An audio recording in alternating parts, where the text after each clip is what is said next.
Megastar Chiranjeevi 150వ చిత్రం ఖైదీ number 150 Sankranti విడుదల సందర్భంగా టీం జనవరి 4వ తేదీన విజయవాడలో భారీ స్థాయిలో ప్రీ రిలీజ్ ఈవెంట్ను నిర్వహించనున్న సంగతి తెలిసిందే. మెగాస్టార్ 9 సంవత్సరాల తర్వాత రీ ఎంట్రీ ఇస్తున్న చిత్రం కావడంతో ఈ సినిమా మెగా ఫ్యామిలీ సభ్యులందరికీ చాలా ప్రత్యేకమైనదని చెప్పుకోవచ్చు. కాబట్టి నాగబాబు, చరణ్, బన్నీ, ధరమ్ తేజ్, వరుణ్ తేజ్ అందరూ ఈ వేడుకకు హాజరై అభిమానులకు కన్నుల పండుగ చేయనున్నారు.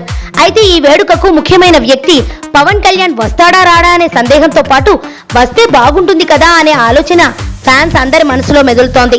అయితే సినీ వర్గాల నుండి అందుతున్న సమాచారం ప్రకారం పవన్ ఈ వేడుకకు హాజరయ్యే అవకాశాలే ఎక్కువ ఉన్నాయని, చిరు ఇప్పటికే పవన్ కు ఆహ్వానం కూడా పంపారని వార్తలు వినిపిస్తున్నాయి. పైగా గతంలో చిరు పవన్ నటించిన సర్దార్ గబ్బర్ సింగ్ ఆడియో వేడుకకు హాజరయ్యారు. దాంతో వారి మధ్య మంచి సఖ్యత ఉందని తేలిపోయింది. కనుక మెగా వేడుకకు పవన్ హాజరయ్యే తీరుతారని అభిమానులు కూడా అభిప్రాయపడుతున్నారు.